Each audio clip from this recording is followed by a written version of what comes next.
حق جهاده هو اجتباكم وما جعل عليكم في الدين من حرج ملة أبيكم إبراهيم هو سماكم المسلمين وقال النبي صلى الله عليه وسلم العلم بلا عمل كالسحاب بلا مطر الشاب بلا توبة كالبيت بلا سقف المرأة بلا حياء كالطعام بلا ملح الملك بلا عدل كالغنم بلا راع أو كما قال النبي عليه الصلاة والسلام। সম্মানীয় সভাপতি, আমন্ত্রিত উলামায়ে কেরাম, সমাবেত বিভিন্ন বয়সের বিভিন্ন স্তরের ভাই ও বন্ধুগণ, মুরব্বী বাবাজিগণ, আড়ালে অবস্থিতা ধার্মিকা মমতাময়ী মা ও বোনেরা, প্রতি বৎসরের মতো এবৎসরেও অল ইন্ডিয়া সুন্নাতুল জামাতের দক্ষিণ দেওয়াড়া, খামারপাড়া, তিলডাঙ্গা এই কয়েকটা গ্রামের সদস্য সহযোগীরা সম্মিলিতভাবে এই মজলিসটার আয়োজন করে আসছেন। এবছরেও মাদ মাগরিব থেকে নিয়ে পর্যন্ত কিছু ওয়াজ ও নসিহত এবং তার আগের কিছু প্ল্যান পরিকল্পনা অনুযায়ী কার্যক্রম আপনারা দেখেছেন বা শুনেছেন। ঘণ্টাখানিক সময় বর্তমান দেশ ও জাতির পরিবেশ পরিস্থিতির পরিপ্রেক্ষিতে দুটো কথা আলোচনা করার চেষ্টা করছি। যারা দূরে আছেন, বাইরে আছেন, যদি সম্ভব হয় আল্লাহর রাস্তায় একটু ভিতরে আসুন। আর যদি ভিতরে আসা খুব অসুবিধা হয় তাহলে আল্লাহর রাস্তায় বাড়ি যান। ঠিক খাওয়া দাওয়ার আগে আবার নারাই তাকবীর টাকবীর দিয়ে আপনাদের ঘুম ভাঙিয়ে ডেকে লো। দয়া করে হাড় জ্বালাবেন না। কি যেন একটা হচ্ছে রাস্তার ওপরে। এখন এই রাত 10টা 15 বাজে, এখনো চট সব বিছতি হয়নি। চট সব পিছনে ফিরে দেখেন কি চুলকুনিতে অত চট এনেছে তা কি জানি। আর স্টেজ যা করেছে, এ যা বক্স বা সিস্টেম, মনে হচ্ছে যেন মমতা ব্যানার্জির বিয়ে হবে। বিরাট আয়োজন, কোনো প্রয়োজন পড়ে না। কোচি ফেরেস্তা কটার কেউ একটু গিয়ে ডেকে আনো দিন। সভা কমিটি সে ব্যাটালিয়ান কই, তারা ওদেরও ডিউটি আছে বিভিন্ন জায়গায়। দোলাভাই শালির ব্যাপারটা আবার আছে, তো তারাও খুব ব্যস্ত আছে মনে হয়। কারু তো দেখতিস না, 2-3টে ছাড়া সব সব সব ব্যস্ত আছে।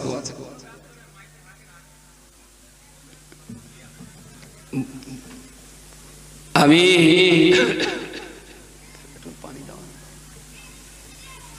আবারও ডাকছি সবাইকে, যারা আশেপাশে দূরে আছেন,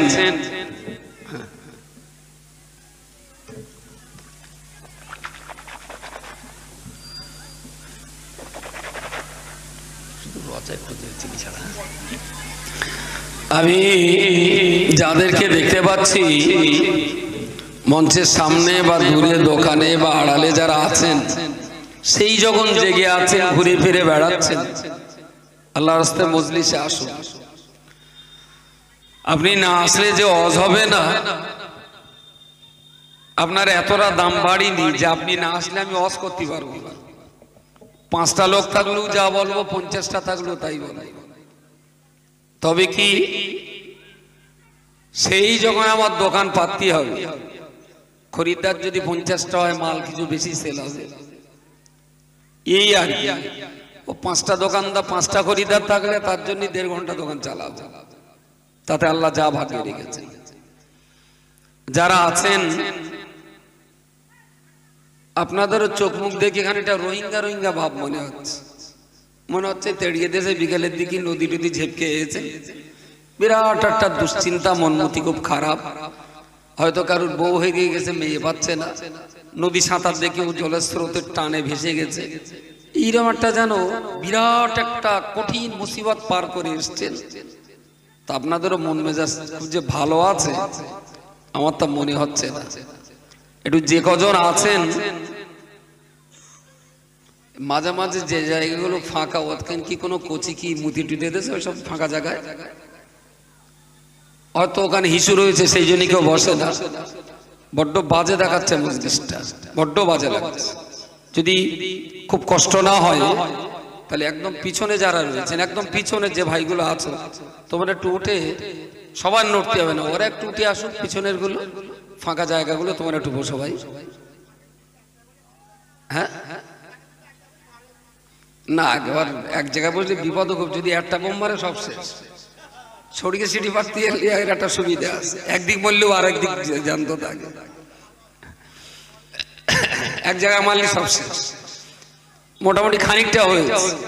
আর পিছনে এখনো পিছনে যে কটা আছে, যদি বয়স 90 পান না করে তাহলে একটু আসতে বলছে, আর যদি 90 প্লাস হয় তাহলে ওখানেই বসেন, আজরাইলির পাঠাবো ওখানে যাতে। আর যদি 90-এর নিচে বয়স থাকে তাহলে সামনের দিকে আসে, আপনি না আসলে আজরাইল কষ্ট করে যাবে, আর কি করা যাবে। যাক, সন্ধ্যার পরে মৌলানা রজব আলী সাহেব বক্তব্য রেখেছেন, তারপরে আমাদের স্নেহধন্য হাফেজ মুজাফফর হোসেন সাহেব, তারও বক্তব্য শুনেছেন আপনারা। আর আমি এখন বক্তব্য দূর কথা বলবো। এই যে ওয়াজ করতে যাচ্ছেন, আমার মনে হচ্ছে এরা 2 বছর আমার টাকা দেয়নি, শুধু মনে হচ্ছে, কেন ওয়াজ করে কি করবো, এর তো পয়সা দেয়, 2 বছর আমার টাকা দেয়, তো এবছরেও দেবে না, ধরিয়ে নেন, এবছরেও ধরে নেন টাকা দেবে, তো অ্যাকচুয়াল পয়সা দেখবা না দেখ, আমার এই কথাগুলো যদি মানুষকে বলতে পারি, আল্লাহ যদি ক্ষমতা দেন, আর মানুষ যদি এতটা শ্রোতার ভিতরে যদি একটা শ্রোতাও যদি কান পেতে কথাগুলো গ্রহণ করেন, তাতে আমার রোজের দাম জায়গা মতো ঠিক আমি পেয়ে যাব। ইন আজরিয়া ইল্লা আলা রাব্বিল আলামিন, আমাদের যিনি খালিক মালিক স্রষ্টা, বক্তা শ্রোতা আমাদের আসল রোজের দাম তিনি যথাসময় আমাদেরকে দিয়ে দেবেন। কি করে হয় বলেন, ওরে ওসব তেড়িয়ে লাভ হবে না, আসলে কোম্পানির দোষ। কত তাড়া করবি ভাই, বললি তো হবে না।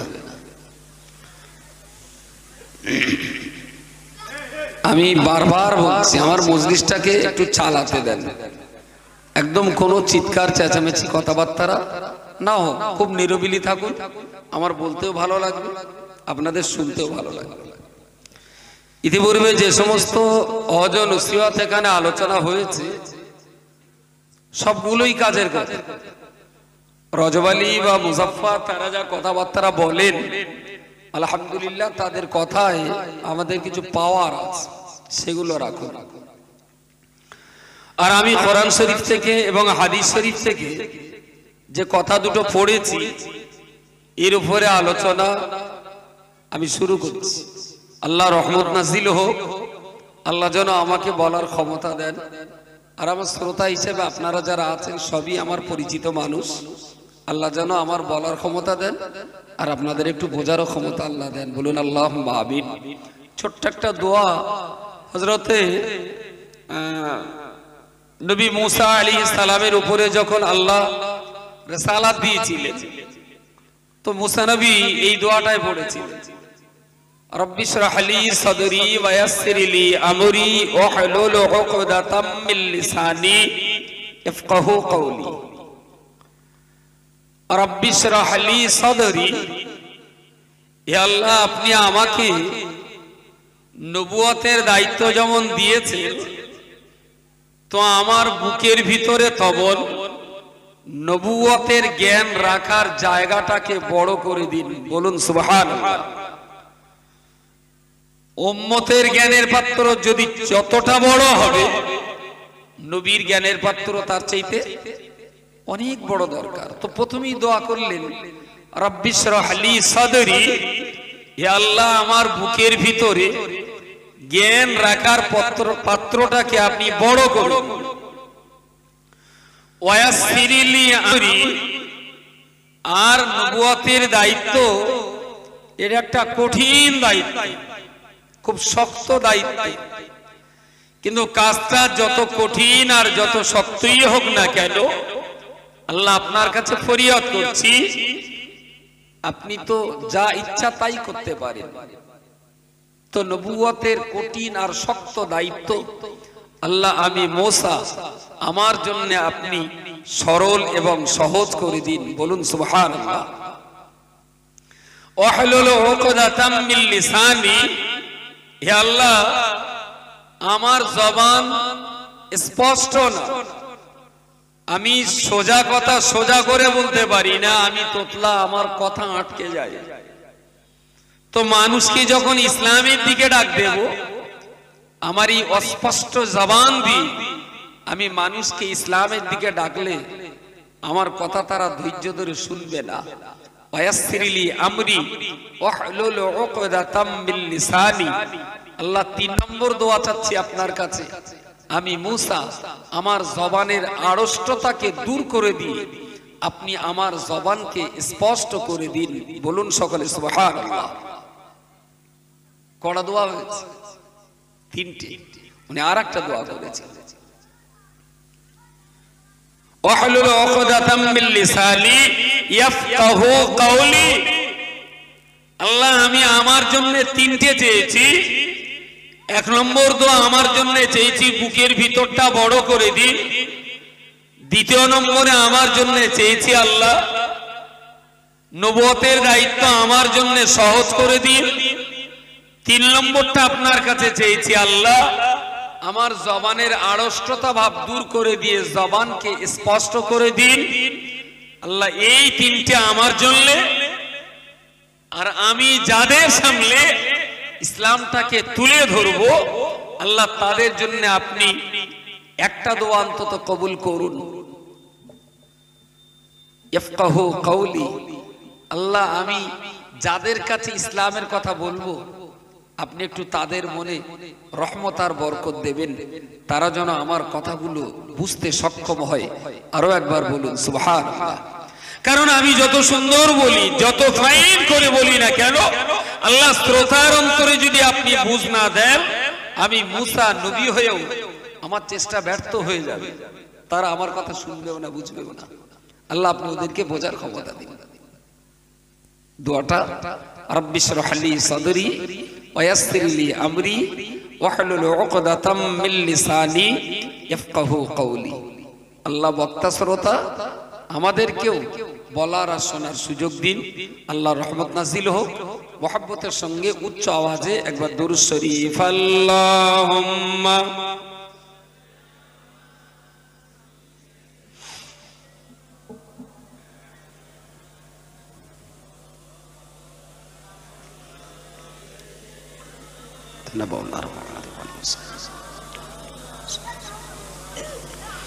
মাশাআল্লাহ। খুব জোরে না হলেও কেউ কটা গাল বন্ধ করেছিল না, সবাই পড়েছে। আল্লাহ ভালো রাখুন। আমরা এমন একটা সময়ে এখন অবস্থান করছি, এটা ইংরেজি 2020 সালের ডিসেম্বর মাস। আগামী 2021 সালের ডিসেম্বর মাস আসা পর্যন্ত কিভাবে একটা বছর আমরা পার করব, এটা আমরা কেউ কেটা বলতে পারি। 1 কোটি টাকা দেব, আল্লাহ ছাড়া আমাদের কোনো ক্ষমতা নেই। আচ্ছা, অতীতে যেগুলো ঘটে গেছে এগুলো কি আল্লাহর উপর ছেড়ে দেবে? সামনে যেগুলো ঘটবে সেগুলো তো আল্লাহ ছাড়া আমরা কেউ বলতে পারবো না।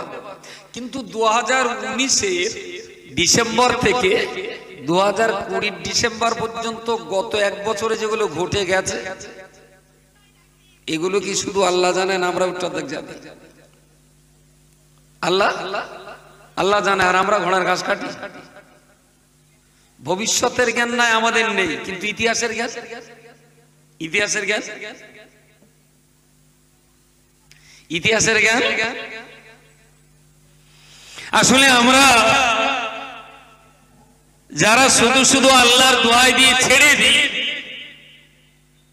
এমন অমুকের স্ত্রীর পেটে বাচ্চা আছে, ছেলে হবে না মেয়ে হবে, বললো ভাই ওটা আল্লাহ জানে।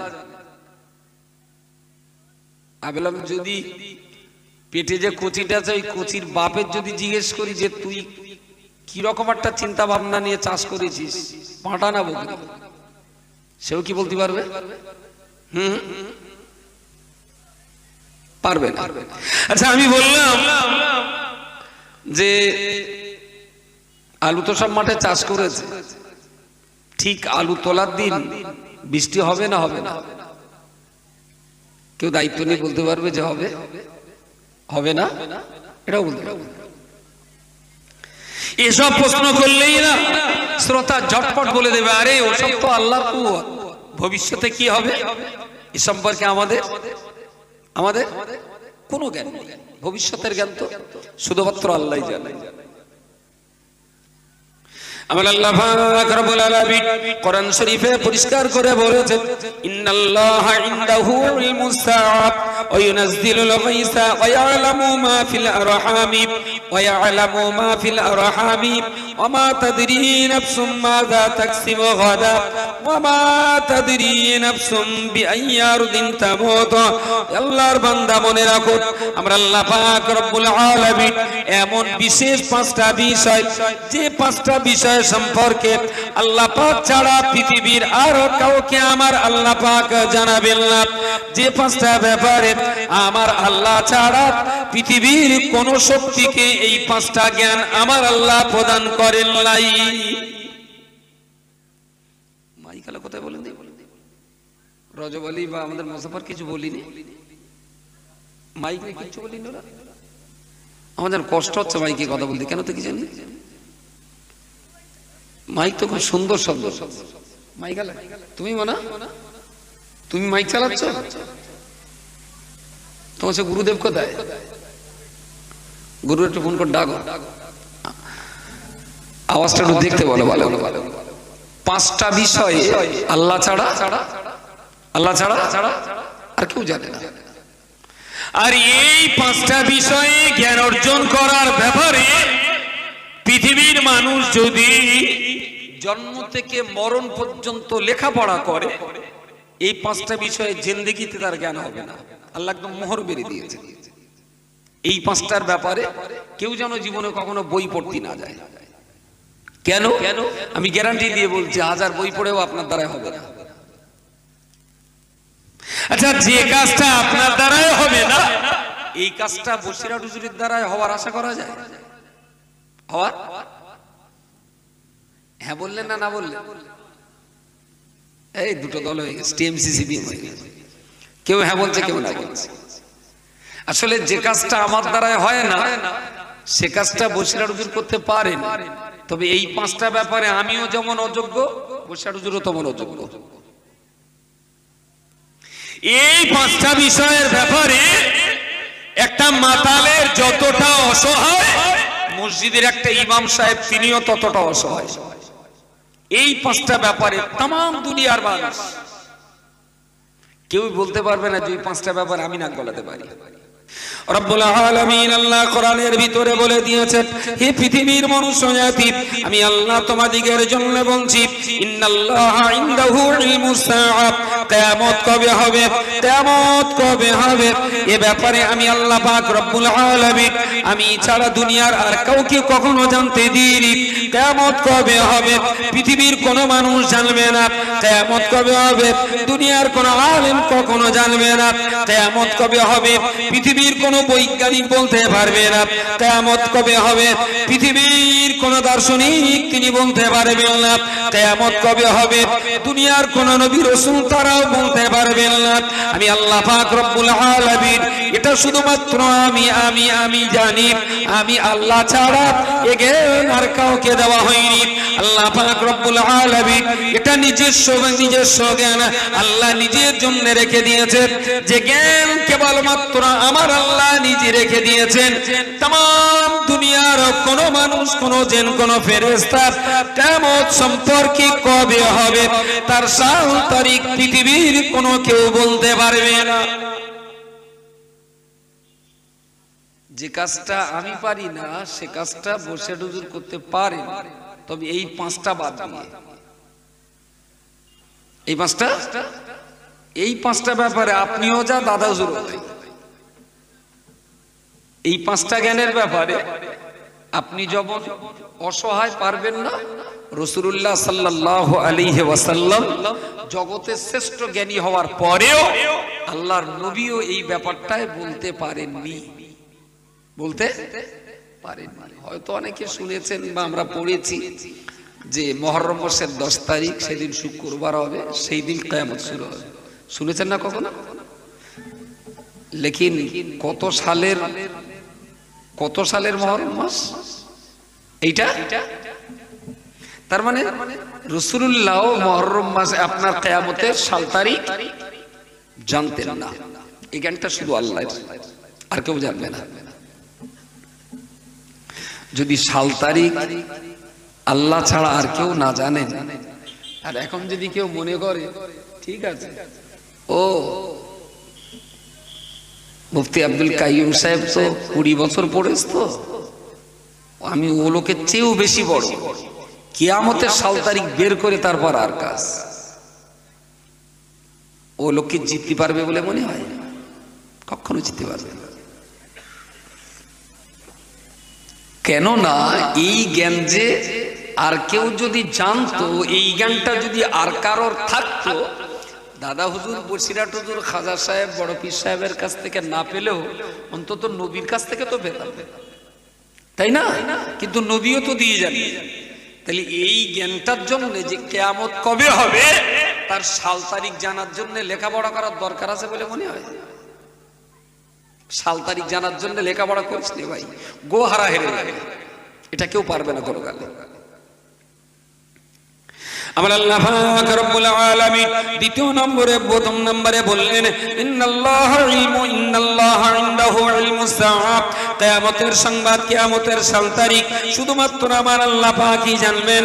দ্বিতীয় নম্বরে আমার আল্লাহ বললেন ওয়াইনাসজিলুল গায়সা, আসমানের পানি কখন, কোথায়, কতটা বর্ষণ হবে এ ব্যাপারে শুধুমাত্র আমার আল্লাহ পাক জানবেন। আসমানের পানি কবে, কোথায়, কি পরিমাণ নাজিল করা হবে আল্লাহ পাক ছাড়া এ সংবাদ পৃথিবীর কেউ বলতে পারবে না, কোনো বৈজ্ঞানিক বলতে পারবে না, কোনো ডাক্তার, কোনো মাস্টার, কোনো ইঞ্জিনিয়ার, কোনো মহাকাশচারী, কোনো ভূতত্ত্ববিদ, কোনো আলিম, কোনো ফাজিল, কোনো মাওলানা, কোনো মুফতি, কোনো ইমাম কিংবা কোনো নবী আসমানের পানি কখন, কোথায়, কি পরিমাণ বর্ষণ হবে এ ব্যাপারটা আল্লাহ পাক ছাড়া আর কেউ জানবেন না। আপনার কি মনে হয় এ ব্যাপারে নবীরা আগাম বলতে পারতেন যমুক সময় পানি হবে? কিছু তো বলেন, কেউ জানবে না। কোরআনে যখন আল্লাহ বলেছেন যে এই পাঁচটা শুধু আমার জন্য, এই পাঁচটায় তোমরা কেউ হাত মেরো না। পানি কবে, কোথায়, কতটা, কি পরিমাণ বর্ষণ হবে এটা একমাত্র আমি আল্লাহ ছাড়া আর কেউ জানবে না। ওয়ায়ালামু মা ফিল আরহাম, মায়ের পেটে কি বাচ্চা থাকবে, ছেলে না মেয়ে, সাদা না কালো, মোটা না হালকা, লম্বা হবে না বেটে হবে, এ সংবাদটা কার কাছে? আল্লাহর কাছে। আল্ট্রাসোনোগ্রাফি করে ডাক্তাররা যেটা বলেন ওটা তো পেটের ভিতরে বাচ্চা তৈরি হয়ে যাওয়ার পরে বলে, বাচ্চা তৈরি হয়ে যাওয়ার পরে বলে। 4 মাস মা গর্ভবতী, 5 মাসের শেষাশেষি যে আল্ট্রাসোনোগ্রাফি করে ডাক্তার বলল যা দেখাচ্ছে তাতে একটা মানুষ পানা হবে, কিন্তু এখন ঠিক বলা যাচ্ছে না ছেলে না মেয়ে। তার মানে এখনো পার্সপত্র ঠিক তৈরি হয়নি। এবারে যখন 6 মাস 7 মাসে পড়লো, পার্সপত্র তৈরি হয়ে গেল, আল্ট্রাসোনোগ্রাফি করে বলে এই তোমার পেটে একটা বাচ্চা আছে, মেয়ে বাচ্চা আছে।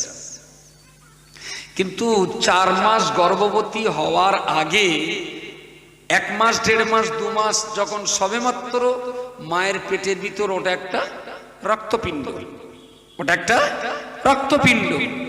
এই রক্তপিণ্ডটা ছেলে হবে না মেয়ে হবে, এটা কি কোনো মেশিনে পরীক্ষা করে বলা সম্ভব? তখন শুধু একজনাই জানেন এই রক্তপিণ্ডটা ছেলে হবে না মেয়ে হবে, তিনিই হলেন আমার আল্লাহ। বলুন সকলে সুবহান। ডাক্তারেরা যেটা বলেছে ওটা তো তৈরি হয়ে যাওয়ার পরে বলেছে, কিন্তু তৈরি হওয়ার আগে আল্লাহ ছাড়া এই সংবাদ আর পৃথিবীর কেউ জানবে না, শুধু আল্লাহই জানবে। রব্বুল আলামিন আল্লাহ 4 নম্বরে আরেকটা বিষয় বলেছে, ওয়ায়ালামু মা ফিল আরহামি ওয়া মা তাদরি নাফসুম মাযা তাকসিবু গাদা ওয়া মা তাদরি নাফসুন। পৃথিবীর কোন বান্দা বলতে পারবে না মাযা তাকসিবু গাদা, আগামী কাল কে কত টাকা রোজগার করবে, আর আগামী কাল কে কোথায় কি পরিমাণ খাবার খাবেন। আসলে তোমার রুজি কোথায় কি পরিমাণ রয়েছে, আল্লাহর বান্দা শোনো শোনো, আগামী কালকে রুজি সম্পর্কে আজকে আগাম বলা কোনো বান্দার পক্ষে সম্ভব নয়। আগামীকাল কোথায় যাবেন আর কি খাবেন এ ব্যাপারে আপনার আমার জ্ঞান না থাকলেও আমার আল্লাহ পাক রব্বুল আলামিন তিনি কিন্তু আমাদের রুজি সম্পর্কে ভালো জানেন। কালকে আমি কি খাবো আমি না জানলেও আমার আল্লাহ খুব ভালো জানেন। ওয়া তাদরি নাফসুন মাযা মাযা তাকসিবু গাদা। গাদান মানে কাল, আগামী কালকে তোমার রোজগার আর খাওয়া পেওয়া আল্লাহ ছাড়া কেউ জানবে না, কেউ জানবে না। ওমা তাদরি নাফসুম বিআইয়ি আরদিন তামুত। আমার আল্লাহ পাক রব্বুল আলামিন 5 নম্বরে বলে দিয়েছেন, একেবারে শেষ গুলপের এক মেরে আমার আল্লাহ বলে দিলেন, ওমা তাদরি নাফসুম মাযা তাকসিমু গাদান ওমা তাদরি নাফসুম বিআইয়ি আরদিন তামুত। এই পৃথিবীর মানুষ জাতি, আমি আল্লাহ তোমাদিগের জন্য বলছি, দুনিয়া তোমার জন্য একটা নির্ধারিত সীমারেখার ভিতরে জন্ম নিয়েছো, মানে মরে তোমাকে যেতেই হবে। দুনিয়ার মাটিতে মানুষ রূপী জন্ম নিয়েছ মানে অবশ্যই কোনো না কোনো দিন তোমাকে মরতে হবে। ওয়া মা তাদরি নাফসুম বিআইয়ি আরদিন তামুত। পৃথিবীর কোন মাটিতে কোন সময়ে কোন ওসিলাতে কিভাবে তুমি মরে যাবে, তোমার মৃত্যুর ঠিকানা, তোমার মৃত্যুর অবস্থাটা আমি আল্লাহ ছাড়া আর কেউ জানবে না। মৃত্যুর ব্যাপারে কে কোথায় কবে কি অবস্থায় কি ওসিলায় মরবে এটা আল্লাহ ছাড়া আর কেউ জানে না। আচ্ছা, এই 5টা কথা একটু মাথায় মনে থাকবে, আরেকবার বলে দিই যাতে সহজে মনে থাকে। 1 নম্বর, কিয়ামত কবে হবে এটা আল্লাহ ছাড়া কেউ জানবে না। 2 নম্বর, আসমানের বৃষ্টি কবে কোথায় হবে এটা আল্লাহ ছাড়া কেউ জানবে না। 3 নম্বর, মায়ের পেটের বাচ্চা ছেলে না মেয়ে কি তৈরি হতে যাচ্ছে এটা আল্লাহ ছাড়া কেউ জানবে না। 4 নম্বরে, আগামীকাল কি রোজগার করবে।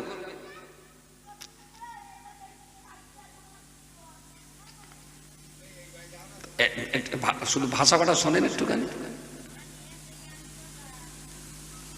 আমি একটু ডেকে দেবো, আমি না জায়গা একটু ডেকে দেই।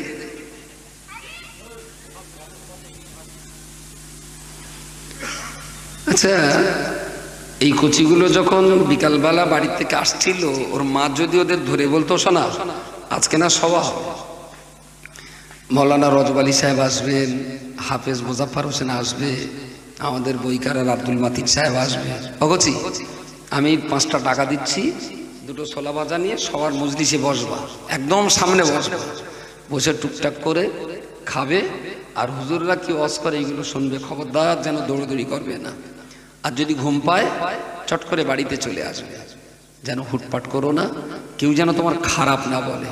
তুমি না মজলিস বসে নীরবে নিভৃতে তুমি অজ শুনবে, আর কে কোন অজ করছে তুমি যদি বাড়ি এসে আমার বলতে পারো, কালকে তোমার 20 টাকা পুরস্কার। বুঝতে পারেননি? আচ্ছা, এই তো একটা বাচ্চা কুচি আছে, কত 6-7 হবে, ও তো ছেলে মানুষ, ও কেন বলে নদী ঘোরে না? ও তো উঠতে পারত, ও তো খেলা দেবে। একটা বুড়ো আছে, বুড়ো কত বয়স? 111 না শুধু 11? শুধু 11। আচ্ছা, ওরও তো হুড়হুড়ি করার বয়স আছে, কেন বলে দিন ওই কুচিটা হোড়ে নেগার বসে রয়েছে কেন? বুঝতে পারেননি? আসলে নরম জায়গায়, স্যাঁতসেঁতে জায়গায় যে সমস্ত গুড়ি কচু হবে, ও একটু গাল লাগবে, কিচ্ছু করার নেই, কিচ্ছু করার নেই। স্যাঁতসেঁতে জায়গায় প্রোডাকশন হলে একটু গালটাল চুলকবে, কি করবেন আপনি? হ্যাঁ হ্যাঁ, এগুলো সব খটাস মটাস করা জায়গায়, একদম শক্ত জায়গায় রোদ পড়তো ভালো, সেই জন্য এগুলো আর গাল চুল করছে না। তবে গাল চুলকোনো আর না চুলকোনো সংখ্যাটা কোন দিক বেশি?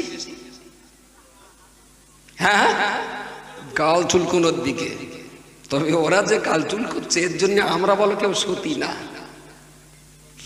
আমরা কেউ সতী না। ওসব মাল তো আমাদের কোম্পানিতে প্রোডাকশন, চিৎ করি আর কাত করি ঘুরে বলো আমাদেরই ঘাড়ে আসবে। প্রিয় শ্রোতা মণ্ডলী, মনে রাখুন, আমি 5টা বিষয় আপনাদের জন্য বললাম। তাহলে কিয়ামত কবে হবে? কিয়ামত কবে হবে? আসমানের পানি, আসমান থেকে পানি কবে কোথায় বর্ষণ হবে? মায়ের পেটে কি বাচ্চা জন্ম নিতে যাবে?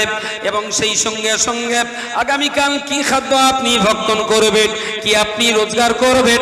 এবং 5 নম্বরে আল্লাহ বলেছেন, পৃথিবীর কোন জায়গায় কোন তারিখে কি অবস্থায় আপনি মৃত্যুবরণ করবেন। আল্লাহ পাক ছাড়া এর কোনো খবর পৃথিবীর কোন বান্দা রাখবেন না। ও আল্লাহর বান্দা, বলে রাখো না, তাহলে আমার মৃত্যুর খবর যদি আমি বলতে পারি, আমার মৃত্যুর খবর আমি জানি না, আমি আজকে মরবো না কালকে মরবো, আমি আজকের শেষ দোয়া করার পরে মরবো না আগে মরবো, আজকে তাবারুক খাবার আগে মরবো না তাবারুক খেয়ে মরবো, আগামী 1 বছর বাঁচবো কিংবা বাঁচবো না, আমার লোক লৌকিকতা, আমার আত্মীয় কুটুম্বিতা, আমার ব্যবসা বাণিজ্য আমি পৃথিবীতে চালাতে পারবো কিংবা পারবো না, এই কথাটা যদি আমাদের মাথায় আমরা নিতে পারি, আমার মৃত্যু কখন আসবে কেউ তো জানে না, আমার মরণ কখন চলে আসবে আমিও জানি না, আমার বাবা মা তারাও জানে না, তাহলে সদা সর্বদা মৃত্যুকে সামনে রেখে মৃত্যুর জন্য আমাকে তৈরি থাকা উচিত। কখন আসবে যখন জানি না, তাহলে তৈরি থাকাটাই। আসসালামু আলাইকুম, ভালো আছেন? বেশ। আল্লাহ, এ খালি এখন যার পান খাওয়া অভ্যেস আছে না, ওর হিংসা দেখে কারো যদি লোভ লাগে না, আমার পরে ভাগ করে খাবো দুজন। ওই বাস বসিরহাট বটগাছ থেকে ছেড়েছে, আর খোলাপাতার থেকে একটা বুড়ো গেছিল ওর বৌমার বাড়ি আনতে। বৌমার বাড়ি আনতে গেছে খোলাপাতায়, ময়নালি বৌমার বাপের বাড়ি। সৌর গেছে বৌমার নিয়ে বাড়ি আসবে, কাজীর দোকানে লাগবে, দক্ষিণ দাঁড়ায় বাড়ি। এখন খোলাপাতাতে বাসে উঠেছে, 4টে কুচি আছে, তার কাছে ধরে ধরে তুলেছে। আর আসার সময় বৌমার মা 3টে হাঁসের পিলে দিয়েছে, পুকুর ছেছিল 2টো মাছ দিয়েছে, 3-4টে মুরগির পিলে দিয়েছে, সেই সঙ্গে খানিকটা ঝাঁটার কাটি দিয়েছে। আর এই বাড়ির বউদের এত বড় বদভ্যেস, ওর সৌর বাড়ি যদি 1000 থাকে, সালা বাপের বাড়ির ঝাঁটা না রাবণ তো স্বস্তি পাবে না। বাপের বাড়ি যা মাল পাবে ও ঠিক আনতেই হবে, 1000 দেবেন আপনি তাও পোষাবে না। আর এইসব নিয়ে বেশ অনেকটা হয়েছে, খোলাপাতায় রেখে তুলেছে। আর বাসও খালি ছিল, বৌমাটা 2টো বাচ্চা নিয়ে এক জায়গায় বসেছে, আর বুড়োটা 3টে বাচ্চা না আর এক দিয়ে বসে সিটির তলায়, হাঁসের পিলে মুরগির পিলে, সেই সে কলার ডেকে এরম বেঁকে বানাতে, তার ভেতরে বেশ মুরগির পিলেগুলো ঘুরঘুর করতেছে, সব তলায় আছে। শৈল মাছ তো ক্যারি ব্যাগের ভেতরে অক্সিজেন শর্টে মাঝামাঝি তিড়িং তিড়িং করতেছে, সব আছে ওর ভেতরে। এখন খোলাপাতা পার হয়ে এলো রাজনগর, তা প্যাসেঞ্জার লাভলে উঠলো, রাজনগর পার করে এইবারে জড়সতলা বলে আবার ঠাঁক মারলে, কিছু লোক লাভলে কিছু লোক উঠলে। জড়সতলার পর একটা স্টপিস কাজের দোকান। তো জড়সতলা যেই ছেড়েছে কন্ট্রাক্টর রেখে দেবে, কাজের দোকান কারা লাভবে গেটের কাছে। বুড়ো তখন কইনি ডলিয়ে যাচ্ছে, আসুক তারা হয় না, আসুক তারা হয় না। বৌমা দাব্বা ওঠেন, তো দাঁড়াও, আসুক তার। এবারে যেই এসে নেবে কাজ দোকান লাভবে গেটা দাঁড়াতে লাভো, বুড়ো ঝুপ করে বুড়ির নেলে, ও বৌমার বুড়ো লেবে গেছে, লেবে সে কচি গুনে দেখে 3টে লেবে, একটা লাভ নাই। দাঁড়াও দাঁড়াও দাঁড়াও দাঁড়াও, সে নাতি গাড়িতে রয়েছে পেছনে, সারা কাজের দোকানের লোক চেঁচাচ্ছে। সেই চেঁচানোর ঠেলায় বাসালা বললো কি কেউ কি গাড়ির তলায় টলায় পড়লো নাকি, আরো জোরে টেনেছে। সেই বাইক নিয়ে আবার গিয়ে মাথা ভাঙায় গিয়ে ধরলো, ধরে বললো আমার কোম্পানির মাল রয়ে গেছে, তারটা লেবিয়ে দাও ওটা। ও ভাদা লাভিনি, তাহলে না ভাদা লেবে গেল, লেবে সবে গিয়ারে দিয়েছে। দেখো হাঁসের পিলে মুরগির পিলে সব রয়েছে, তারপর শোল মাছ রয়েছে, কত বুঝতে পারেননি। অ্যাকচুয়ালি উচিত ছিল যে যখনই জোড়াসতলা পার করছে মালজাল গুলো নেই গেটের কাছে কাছে আসুক হওয়ায় না। এই আসুক হওয়ানি মানে ও আর গুছিয়ে ঠিকঠাক মতো গুছিয়ে ধরে নেন, কাল সকালবেলা আজরাইল আসবে, বলে দেবে যে কাজের দোকানে এসে গেছে, গোপুর লাভ একটু। আপনার কি মালজাল গোছানো আছে ঠিকঠাক? মালজাল মালজাল তাহলে ওই ওই ওই ওই ইডিয়েটটা যেরকম, আপনি হলেন তার খালাতো ভাই। ওমা তাদরি নাফসুম বিআইয়ি আরদিন তামুত, কবে কোথায় কোন জায়গায় কি অবস্থায় মৃত্যুবরণ করবে এটা আল্লাহ ছাড়া কেউ জানে না। তবে সেই লোকটাই চালাক এবং চতুর, যিনি কবরে যাওয়ার জন্য প্রতিদিন প্রতি মুহূর্তে নিজেকে ফিট করে রেখেছেন। আজরাইল যদি বলে লাভ, আমি এক্ষুনি নামতে রাজি, দ্যাট ইজ বুদ্ধিমান। বাকি যা আছে ইডিয়েট। আচ্ছা, প্যাসেঞ্জার লেগে কন্ট্রাক্টর ড্রাইভারটা রাখতে চায় না, আর ও যেই আজরাইল এসে ধরবে, হইবার চলো টাইম হয়ে গেছে, দেড়ক্ষণ দাঁড়াও, আমার নাতিটার বেঁধে নেবে। নাতিটার আজরাইল সময় দেবে বলে মনে হয়? আজরাইল বলে সে পশ্চিম বিলি 2 বিঘে জমির টাকা দেওয়া রয়েছে, লেখা হয়নি। আজরাইল দোকান দাঁড়াও, মঙ্গলবার পর্যন্ত আসুক, জমিটা রেজিস্ট্রি করে দেয় মোদি। সময় সময় দেনা পাওনা নেওয়া দেওয়া কাজ কাম জিন্দেগিতে কেউ কি বলতে পারবে যে 100 বছর টাইম দিলে আমার কাজ গোছানো হয়ে যাবে? কাজ গোছানো হবে না, হবে না। আসলে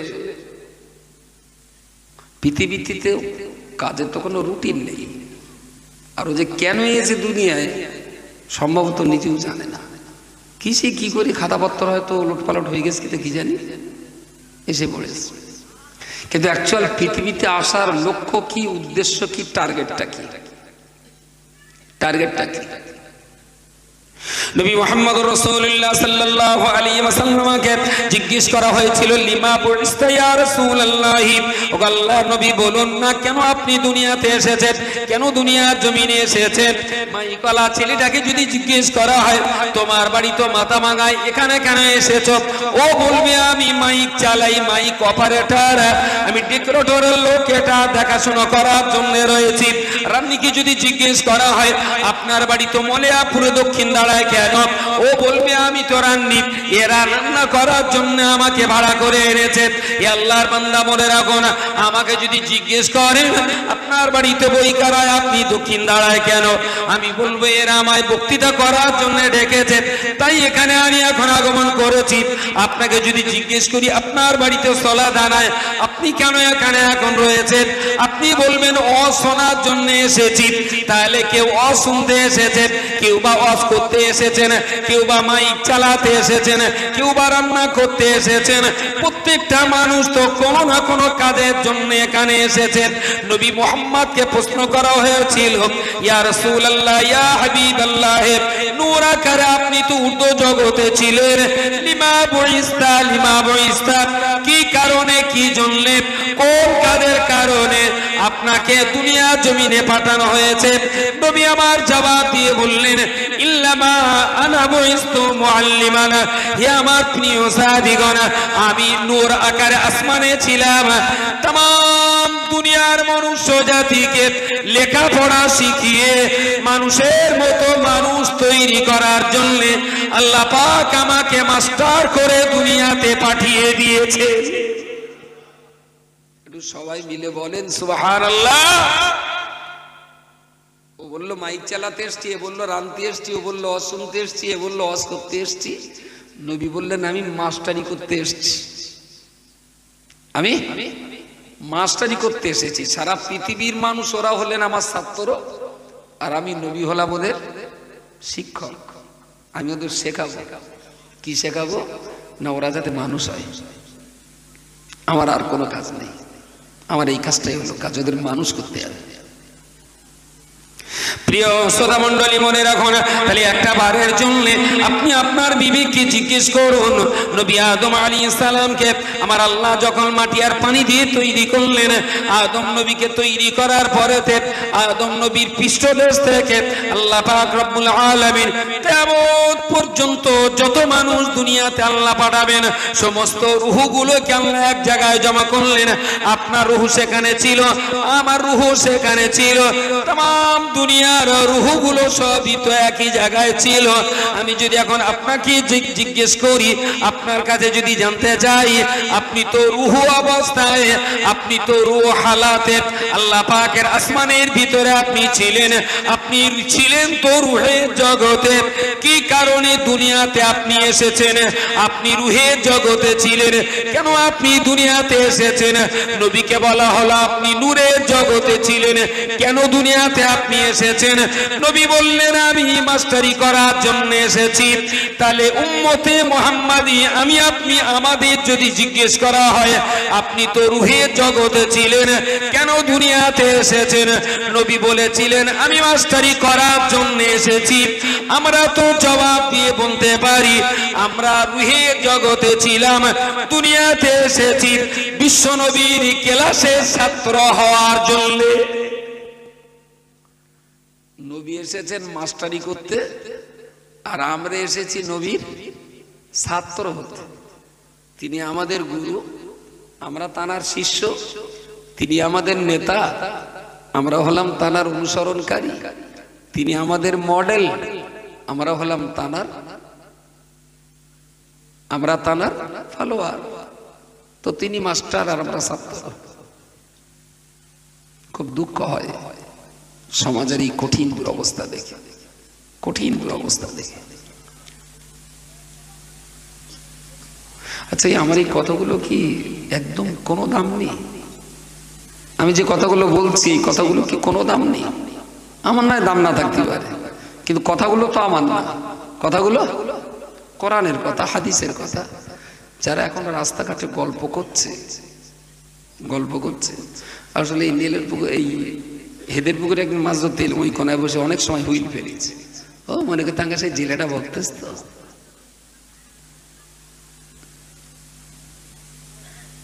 ও যা ওখানে বকতেছে আমাদের পাড়ার না ঘোষ পাড়ার দিকে,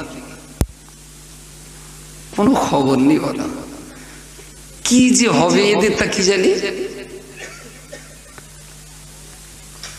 অ্যাকচুয়াল পৃথিবীর এই দুরবস্থা, এই দুঃখ, এই দুর্দশা মুসলমান কমিউনিটির এই কঠিন পরিস্থিতির জন্য আল্লাহর জাতের কসম, মুসলমানের দুর্দশার জন্য হিন্দু, খ্রিস্টান, শিখ, বৌদ্ধ, ঈসাই, নাসারা কারোর দোষ না, দোষ শুধু মুসলমানদের। আমি চক ডাস্টার ফেলুন অঙ্কের মতো সূত্র হিসাব করে বুঝিয়ে দেব মুসলমানদের এই ক্ষতি কে করেছে, কারা করেছে, কেন করেছে, কবে করেছে, রহস্য কি উদ্ঘাটন করে হিসাব নিয়ে চলে যাবেন, দেখবেন তার গোড়ায় মুসলমান পাবেন প্রত্যেকটা জায়গায়। আমাদের যে বিপর্যয়, এই বিপর্যয়ের জন্য যারা অমুসলিম আছে তাদের দোষ মোটেই না, একদম না দোষ আমাদের। তারা যে দোষ করে না আমি সেটা বলবো না, তবে সেই দোষে কমিউনিটির ভয়ঙ্কর বিপর্যয় কোনো কালে হয়নি, আর আজও হবে না। আমাদের দোষের কারণে, আমাদের ত্রুটির কারণে, আমাদের ত্রুটি, আমাদের দোষের জন্য আমাদের এই বিপর্যয়। কার দোষ দেব আমি? RSS, BJP? হ্যাঁ, ওরা ইসলামের শত্রু, ওরা দেশের শত্রু, ওরা ভারতবাসীর শত্রু, ওরা মুসলমান অনেক মেরেছে। কিন্তু আমি যদি আপনাকে হিসাব মিলিয়ে দিতে পারি, আরএসএস মুসলমান যদি 10টা মেরে থাকে, তো মুসলমানে 10-10কে 100 মুসলমান মেরেছে। আমার হিসেবটা কি বড্ড ওলটপালট হচ্ছে মনে হয়? আরএসএস, বিজেপি যদি 10টা মুসলমান পারে, তাহলে মুসলমানে অন্তত 1000 মুসলমান মেরেছে। যদি মুসলমানে 1000 মুসলমান না মারত, তাহলে আরএসএস ওই 10টা মুসলমান মারতেও ভয় পেত। এই জন্যে খুব বেশি পরিমাণ আমাদের আত্মসমীক্ষা, আমাদের আত্মচর্চা হওয়া উচিত, এবং এই বিপর্যয়ের কারণে আমাদের যে দুরবস্থা, এর কারণ খুঁজে বের করা এবং নিবারণের ঔষধ কোথায় আছে, সে ঔষধটা আমাদের কাজে লাগানো। ইনশাআল্লাহ এই হারানো জাতি, এই হতদরিদ্র জাতিটা আবারও একদিন মাথা তুলে দাঁড়াতে পারবে। তবে আমি মাঝে মাঝে খুব অসহায় বোধ করি যে হবে হয়তো, তবে সেটা ইমাম মাহাদি আর ঈসা রুহুল্লাহ না আসা পর্যন্ত বোধহয় আর সম্ভব হবে না। কারণ যত দিন গড়াচ্ছে তত খারাপ ছাড়া কোনো ভালো লক্ষণ দেখতে পাচ্ছি না, কোনো খারাপ ছাড়া ভালো লক্ষণ দেখতে পাচ্ছি না। প্রিয় শ্রোতা মণ্ডলী, মনে রাখুন, আমার আল্লাহ পাক রব্বুল আলামিন তিনি আমাদের কেন দুনিয়ায় পাঠিয়েছেন? রব্বুল আলামিন আল্লাহ তিনি আমাদেরকে দুনিয়ায় পাঠিয়েছেন, সঙ্গে এটাও তো বলে দিয়েছেন, ওয়া মা খালাকতুল জিন্না ওয়াল ইনসা, ওয়া মা খালাকতুল জিন্না ওয়াল ইনসা ইল্লা লিয়াবুদুন। হে পৃথিবীর মনুষ্য জাতি, আমি আল্লাহ তোমাদের কখনোই সৃষ্টি করতাম না, আমি কোনোদিন তোমাদের তৈরি করতাম না, ইল্লা লিয়াবুদুন, তোমাদের তৈরি করার পিছনে কেবলমাত্র একটাই উদ্দেশ্য রয়েছে, তোমরা আমি আল্লাহর ইবাদত করবে। আমার ইবাদত করার জন্য আমি আল্লাহ পাক তোমাদিগকে তৈরি করেছি। তাহলে আল্লাহ আমাদের ইবাদতের জন্য পাঠিয়েছেন, আর এই ইবাদত কিভাবে করব আর না করব এ ব্যাপারে শিক্ষা দেবেন তো স্বয়ং নবী মুহাম্মদুর রাসূলুল্লাহ সাল্লাল্লাহু আলাইহি ওয়াসাল্লাম। আল্লাহ ইবাদত করার জন্য পাঠিয়েছেন, আর রাসূলুল্লাহ ইবাদত শিক্ষা দেওয়ার জন্য জগতে এসেছেন। কিন্তু আমরা কি পেরেছি আল্লাহর ইবাদতের উদ্দেশ্যটা সফল করতে? নবীর কাছ থেকে ইবাদতের পদ্ধতিটা শেখার জন্য আমাদের যে ডিউটিটা ছিল, সে ডিউটিটা কি আমরা পালন করতে পেরেছি? একটু কথা বলবেন। না পারি। তো এখন ভাবা হচ্ছে কি? ভাবা হচ্ছে আসলে পশ্চিমবঙ্গে, ভারতবর্ষে আমরা তো সংখ্যায় কম, সেই জন্য আমাদের এত বিপর্যয়। দাঁড়াও, আমরা ভেতরে ভেতরে 40-50 প্রায় হয়ে গেছি, সংখ্যাটা আমাদের বাড়ু, ব্যবস্থা করে দেব। আমরা সংখ্যায় কম বলে মার খাচ্ছি, সংখ্যা বাড়লে আমরা জিতে যাব। এরম একটা ফটকাবাজারি কথা মাঝে মাঝে কানে আসে যে আমরা সংখ্যায় কম বলে বিপদ। এ কথাটা কখনো কখনো কানে আসে? আসে। আসলে যারা এটা ভাবছেন যে সংখ্যায় আমরা কম বলে আমাদের এত বিপদ, আসলে তাদের পৃথিবীর এই পরিস্থিতির পর্যালোচনা আর মূল্যায়ন করার যোগ্যতাও নেই, অধিকার। কারণ যে পরিমাণ ভাবনা চিন্তার অবকাশ থাকলে এইগুলো ভাবা যায়, সে ভাবনা চিন্তার অবকাশের মানদণ্ড তাদের ভিতরে নেই, হতেই পারে না। আচ্ছা, সংখ্যা বেশি হলে আমরা যে, এটা তাদের ধারণা। আর কি ধারণা? না, আমাদের যেভাবে ও ফাঁকায় থেকে কাজ করলে হবে না, আমাদের রান্নাঘরে ঢুকতে হবে। রান্নাঘরে ঢুকে চাষির কাছ থেকে ভাতের হাঁড়ি কেড়ে নিতে হবে। কেড়েলে আমরা আমাদের মতন ভাত তুলে খাবো। আমার কথা কিছু এখান দিয়ে ঢুকে এর ভেতর দিয়ে পাক খেয়ে ভেতরে যাচ্ছে টাচ্ছে না, এখান থেকে স্লিপ খাচ্ছে, যাচ্ছে না? যাচ্ছে। বেশ, এরা ভাবছে যে ক্ষমতা আমরা দখল নেব, নিলে আমাদের আর কেউ কিছু করতে পারবে না। একদম আমি আপনার সঙ্গে একমত। কতক্ষণ বসবেন একটু বলবেন? 11টা বাজে, এখন বাজে 11টা।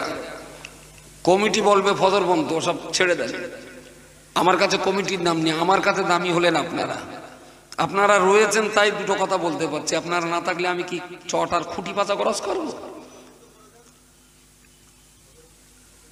কমিটি শুনতে পারলেন আপনার চা খাওয়াবেন একটু, যে আমাদের দলে একটা লোক পেয়েছে না। অতক্ষণ না, সবার কাজ কাম আছে। যেমন 11টা বাজে আর মিনিট সাড়ে। গত দুবারের পয়সা সময় দেবারের পয়সা তোর দিতে হবে, ভালো যাক হিসাব করে যদি পারিস। মোটামুটি আমার ঠিক করে নিয়েছি। টিটচুলকলি আমার দাদিবু ছিলেন, আল্লাহ জান্নাতবাসী করুন। আমি বা মুফতি সাহেব, আমাদের এই মানুষ হওয়ার পেছনে আমার দাদিবুর খুব অবদান ছিল, খুব অবদান। প্রাইমারিতে পড়তাম, দাদিবু ওই ফজর তাহাজ্জুদ পড়বে, তার মানে রাত ওই 3টের দিকে উঠবে, উঠে গিয়ে গরু জাবনা দেবে। গরু যদি পেশা পায়খানা করে সেগুলো ওই রাত্রিবেলা ঝাড় দিয়ে সাইড করে দেবে। আবার মাঝে মাঝে দেখেছি পৌষ মাসের শীতের সময় খোল পানি আবার চুলে গরম করে দেবে। আমি বললাম ওতে একটু চা দে, গরুটা একটু চা খাওয়া। তাহলে না, ওরা অবলা জন্তু, ওদের যত্ন না করলে হয়। তা সত্যি সত্যি আমার বউ চলে যাওয়ার পরে আমাদের বাড়ি আর সেইভাবে গরু হয়নি। ও সবার রাশে হয় না, গাই গরু পুষতেন খুব।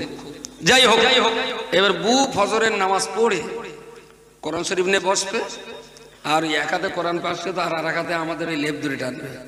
ও মাতিন ওট, কই আব্দুল কাইম ওট ওট, উঠে নামাজটা পড়ি আবার। তখন তো গুঁড়ো গুঁড়ো আমরা 3-4 পড়ি। এই অবস্থাতেও ডেকে ডেকে ডেকে ডেকে একবার মা ডাকবে, একবার বউ ডাকবে। তো বড় হওয়ার পিছনে না পরিবারের একটা বিরাট বড় অবদান থাকে, ভীষণ বড় অবদান থাকে। ওই ক্ষুদ্র ক্ষুদ্র ডাকগুলো আজকে আমাদের কথায় পৌঁছে দিয়েছে। বলেন, সেদিন হয়তো বুড়ো উপরে রাগ হতো, যেটা নিষ্ঠুর শালা বেঈমান, কাপেন না হলি আমার মতন কচি বাচ্চার লেপ কেড়ে নেয়।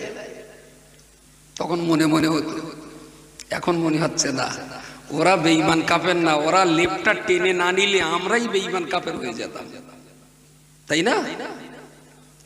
তো সব জিনিস তো সব বয়সে বোঝা যায় না, উপলব্ধি করা যায় না, কিছু সময় লাগে। যেটা বলছিলাম,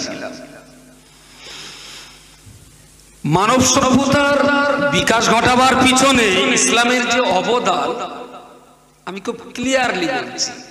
খুব হালকা পাতলা করে একটুকু নিতে যাব, আর আমি যতটুকু দিয়ে যাচ্ছি এইটা নিয়ে আপনি একটু কালচার করবেন, আর খুব খোলা মন নিয়ে বলছি। আমার চাইতে ভালো যুক্তি যদি আপনার ভেতরে থাকে,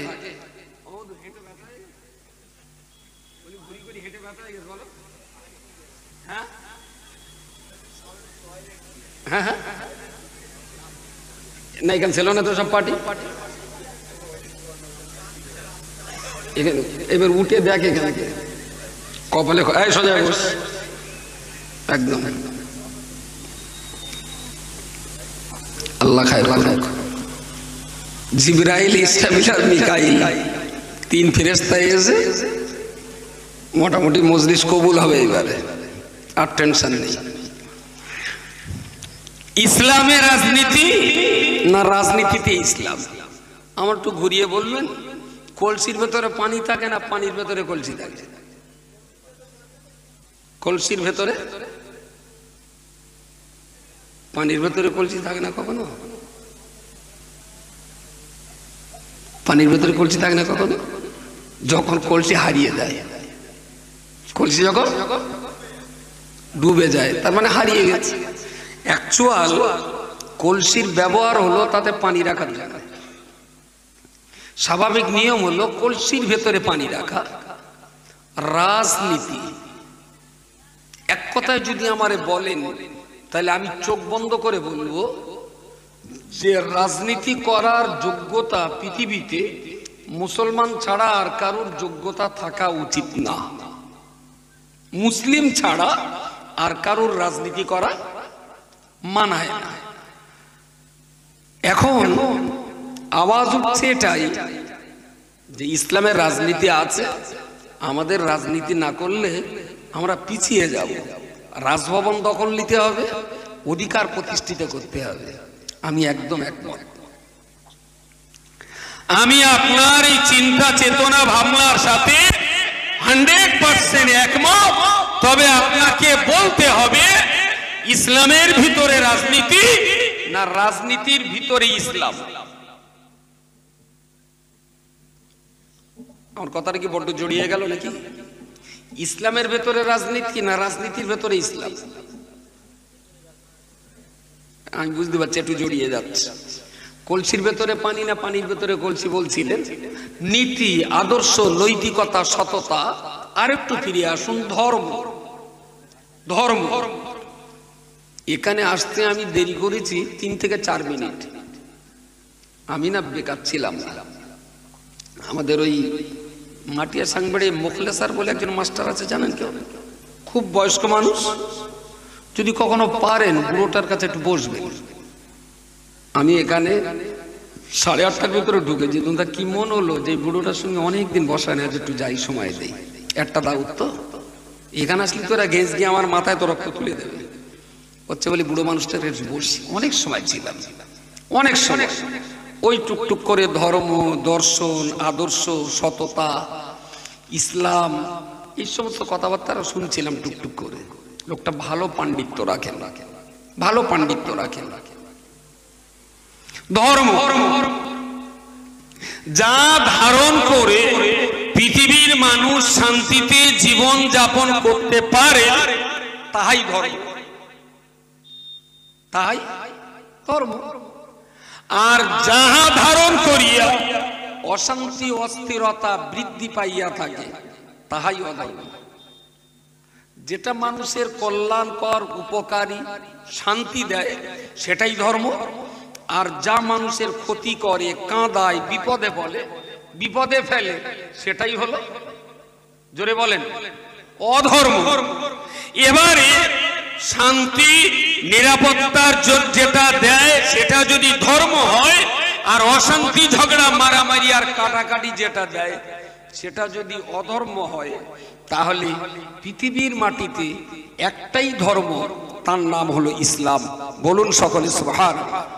ইসলাম ছাড়া আর কোনোটাকেই ধর্ম বলতে রাজি না, কোনোটাকেই ধর্ম বলতে রাজি না। এই জন্যই বলবো না যে আর কোথাও এই শান্তি নিরাপত্তা নেই, আশা করাও যায় না, ইসলামেই আছে। আর ইসলামের এই শান্তি নিরাপত্তা প্রতিষ্ঠা করার জন্য রাজনীতিও একটা পার্ট। রাজনীতির ভিতরে ইসলাম না, বরং ইসলামের একটা পার্ট রাজনীতি। এটা আমাদের মানতেই হবে, ইসলামে রাজনীতি আছে। তাহলে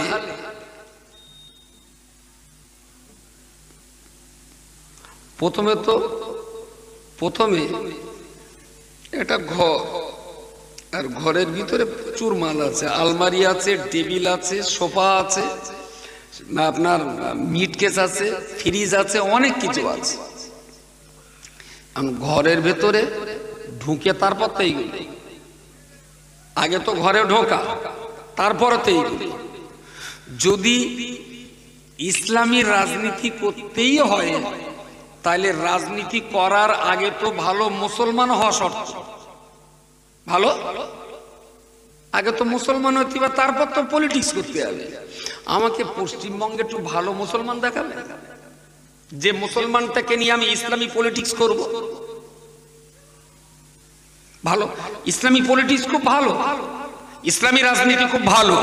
হয়তোবা আমাদের দেশের হিন্দুরা যদি ভয় পায় এই সর্বনাশ, ওরা ইসলামী রাজনীতি করবে, ওদের একটু যদি বাদশাহ আওরঙ্গজেবের ইতিহাসটা শুনিয়ে দেওয়া হয়, ওদেরকে একটু যদি খালিদ বিন ওমরের ইতিহাসটা শুনিয়ে দেওয়া হয়, ওদেরকে একটু যদি বলে দেওয়া হয় সুলতান সালাহউদ্দিন আইয়ুবী, সুলতান নূরউদ্দিনের ইতিহাস যদি শুনিয়ে দেওয়া হয়, একদম গ্যারান্টি দিয়ে বলে দেওয়া যাবে যে নরেন্দ্র মোদীর রাজত্বে হিন্দুরা যেরকম সুখ শান্তিতে আছে, মুসলমান রাজা বাদশাদের আমলে হিন্দুরা তার চাইতে 1 লক্ষ কোটি গুণ বেশি সুখ শান্তিতে হিন্দুরা কাল যাপন করেছেন। একটু সুবহানাল্লাহ বলবেন। শুধু একটা দিক বলি, আওরঙ্গজেব যখন রাষ্ট্র চালাতেন 49 বছর ধরে আওরঙ্গজেব আমাদের এই দেশ তিনি চালাতেন, যিনি মোগল সম্রাট ছিলেন। উনি দেখলেন দেশ চালাতে গেলে বৈদেশিক শত্রু দেশে আক্রমণ করতে পারে, আর সেই শত্রুকে তাড়াতে গেলে দেশের জনগণের লড়াই করতে হতে পারে কখন। তো হিন্দু মুসলমান সবাই যেহেতু তার রাজু, সবাই যেহেতু তার প্রজা, তিনি বললেন আমি যেহেতু মুসলিম আর এদেশে মুসলমান বাস করছে 9%, অমুসলিম রয়েছে 91%। আওরঙ্গজেবের জমানার কথা বলছি, 9% মুসলিম, 91% অমুসলিম, আর সেই সময় রাজত্ব করছেন মুসলমান। উনি বললেন বাইরের শত্রু যদি দেশে আক্রমণ করে, তাহলে আমি মুসলমান হিসাবে আমার দেশের প্রত্যেকটা মুসলমানকে বলছি তাদের জন্য অজীব হলো বহিঃশত্রুর মোকাবেলায় তারা লড়াই করবে, লড়াই এদের করতেই হবে।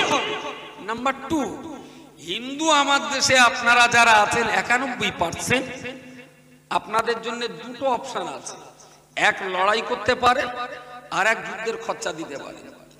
যদি মনে করেন লড়াইতে যাব তাহলে যুদ্ধের খরচা দিতে হবে না, যদি মনে করেন লড়াইতে যাব না তাহলে লড়াই করবার যে খরচা হবে তার জন্য আপনাদের কিছু ট্যাক্স দিতে হবে। মুসলমানের একটাই অপশন, যুদ্ধ করতেই হবে। হিন্দুদের 2টো অপশন, যুদ্ধও করতে পারে, যুদ্ধে যদি না যান তাহলে খাজনাটা দেন, কর দেন, ট্যাক্স দেন। বাদশাহ আওরঙ্গজেবের এই নীতিতে বেশি সুখ কারা ভোগ করেছিল, মুসলমানে না হিন্দুতে? মুসলমান না হিন্দু? আসলে মুসলমান লড়াইতে যাওয়া মানে জীবনের ঝুঁকি। হচ্ছে তুই ঝুঁকিতে না যে বাবা বছরে 100 কোটি টাকা দিয়ে দিল মিটে গেল, আমার যুদ্ধ করতে হবে না। তাহলে মুসলমান রাজা হয়ে বেশি সুবিধাটা হিন্দুদের এই জন্যই দিয়েছিল, তারা যেন মনে না করে যে আওরঙ্গজেব একজন খাঁটি মুসলমান হয়ে হিন্দুদের উপরে জুলুম চাপিয়েছেন। আমি যেহেতু মুসলিম তাই বেশি কষ্টটা আমার কমিউনিটির লোক করুক, ওরা সংখ্যায় বেশি, শান্তিটা ওরা একটু বেশি ভোগ করুক। নরেন্দ্র মোদীর রাজত্বের চাইতে আওরঙ্গজেবের রাজত্বে হিন্দুরা কি বেশি সুখী ছিলেন না? প্রচুর সুখী ছিলেন। 49 বছরের রাজত্বে ভারতবর্ষের এক প্রান্ত থেকে আর এক প্রান্ত পর্যন্ত আওরঙ্গজেবের বিরুদ্ধে কোনো হিন্দুর অভিযোগ ছিল না, অভিযোগ ছিল না 49 বছরের রাজত্বে। আসলে শান্তি, নিরাপত্তা, হিকমতের সঙ্গে রাজ্য চালানো আওরঙ্গজেবের পক্ষে সম্ভব হতো না। আসলে তার পক্ষে এই দেশ শান্তি, নিরাপত্তার আমানতের সঙ্গে চালানো সম্ভব এই জন্যই হয়েছে যেহেতু তিনি কোরআন মাননেওয়ালা পাক্কা মুসলমান ছিলেন। তার জন্য তিনি কারো উপরে জুলুম করেননি। বলবেন রোজগার কি করেছে? ওই সুই সুতো দিয়ে টুপি তৈরি করতেন, কাপড় কেটে কেটে হাত দিয়ে সেলাই করে করে টুপি তৈরি করতেন, ওই টুপি মার্কেটে বিক্রি করতেন।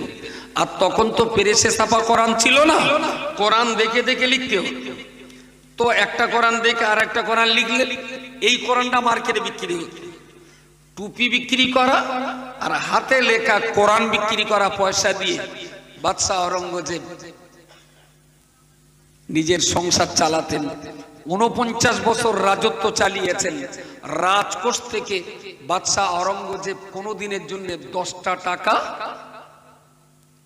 কথা বলেন না কেন, নেইনি। রাজ্যের টাকা তিনি কখনো খাননি, কখনো নেইনি। 49 বছরে এই গরিব হালাতে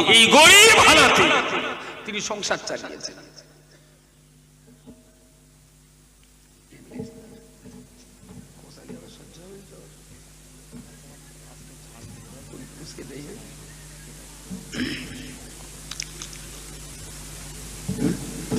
সরিয়ে দাও, সরিয়ে দাও। আমাদের বোধহয় কাজী আব্দুর রহিম সাহেব, আমাদের দিলুবাবু এসছেন। তো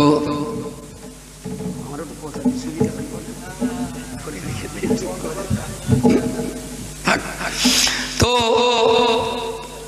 বাবারি হুজুরও যেরকম বড় তাল বেলও এক গাদা। ওই ভাই তাল বেলুম কটা ধরে ভেতরে ডাকেন দিন, সব তাল বেলুম কটা ভেতরে ডাকেন। এই তোমার ওইটা বিছিয়ে দাও। এদের লোক না বিষ খেতে তেন ডিগ্রেটরের পয়সা বেকার যাবে। চটগুলো বিষ খেতে একটু ধুলো লাগুক অন্তত। এই বোরান, তুই কি এই গ্রামের জামাই? কেন চট বিছিয়ে দিতে পারো না? টনি কই রে? এই আসরাই কই রে? টনি কই? একটু বিছিয়ে দাও, চটগুলো বিছিয়ে দেবো। আমি ঠিক যে কথাটা বলছিলাম যে বাদশাহ আওরঙ্গজেবের রাজত্বকালে হিন্দুরা যত নিরাপদ ছিল, আজকের রাজত্বের হিন্দুরা অতটা নিরাপদ নয়।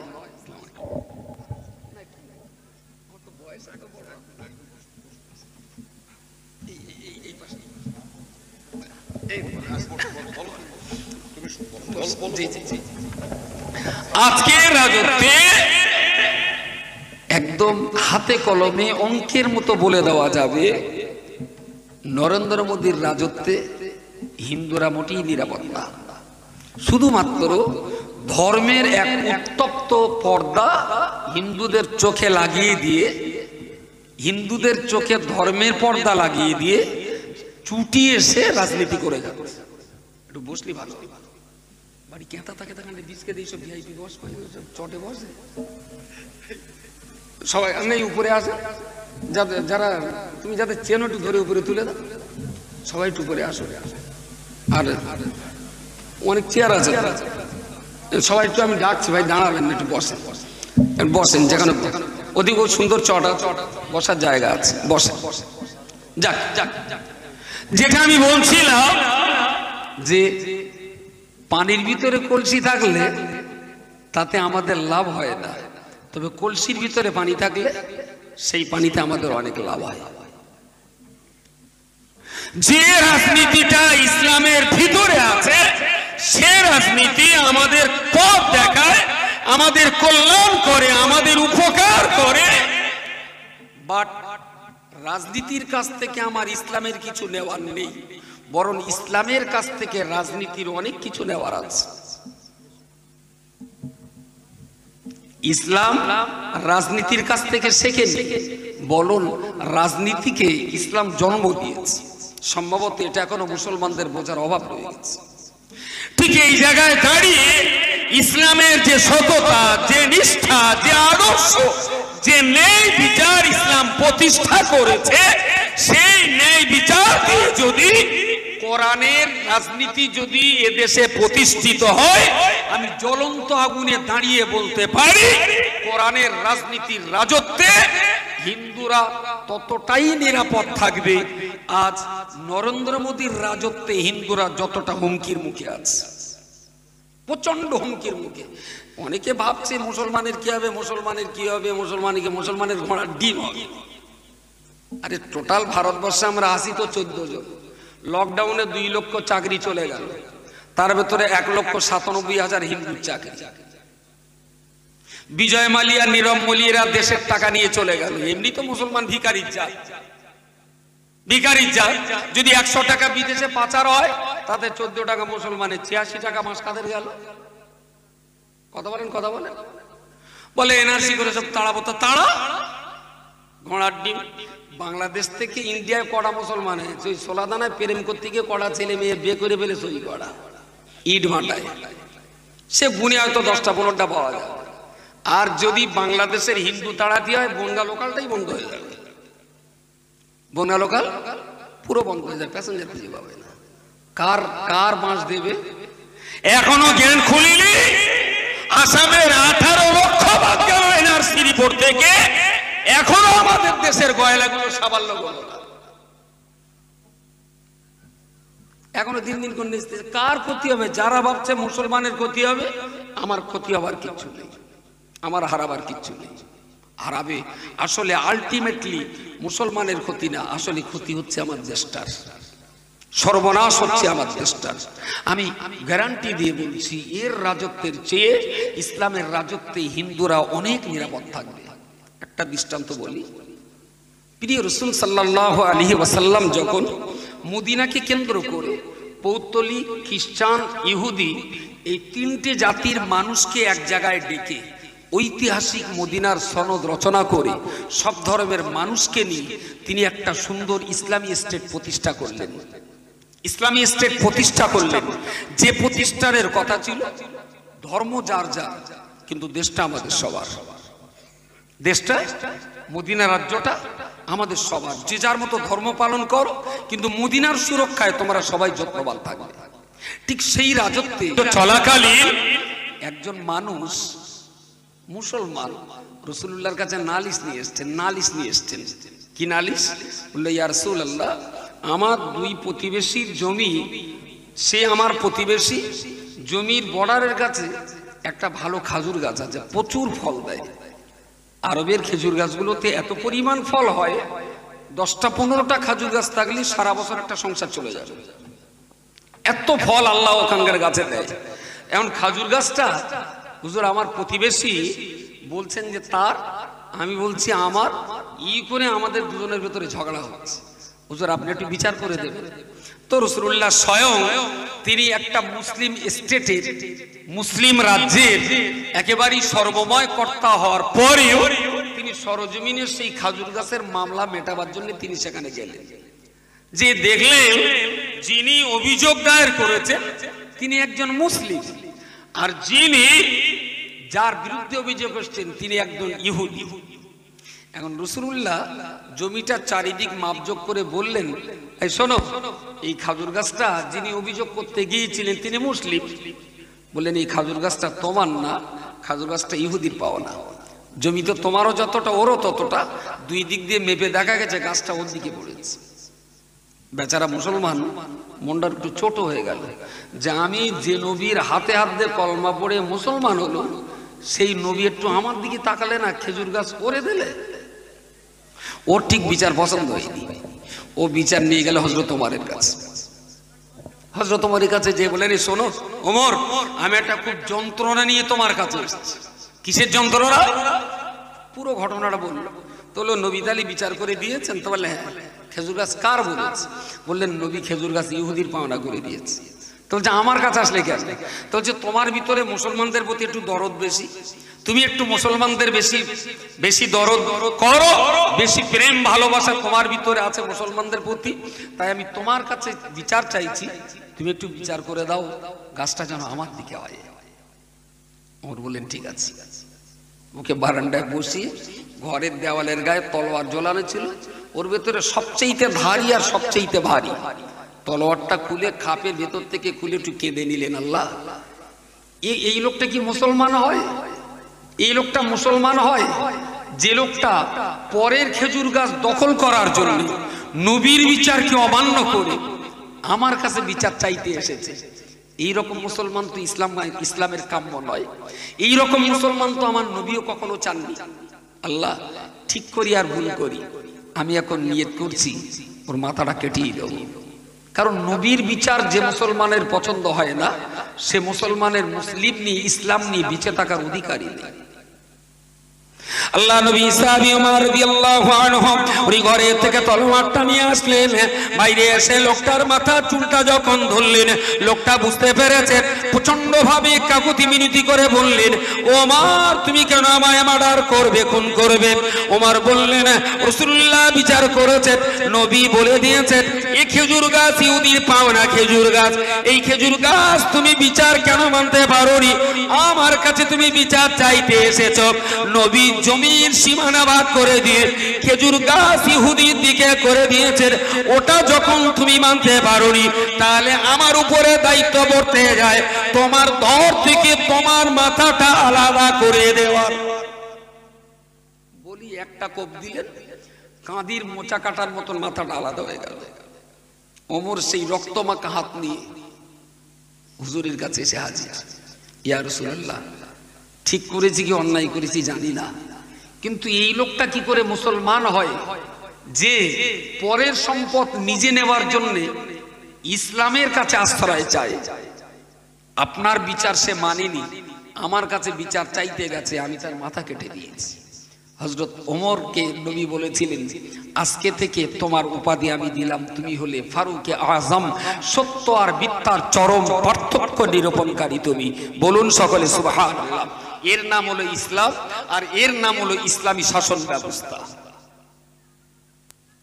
আরে সেই যুগে মুসলমানের ক্রাইসিস, যে যুগে মুসলিমের এত ক্রাইসিস ছিল, সেই যুগে দাঁড়িয়ে খোদ রাসূলুল্লাহ হক ন্যায় বিচার করে গাছটাও মুসলমানকে দিলেন।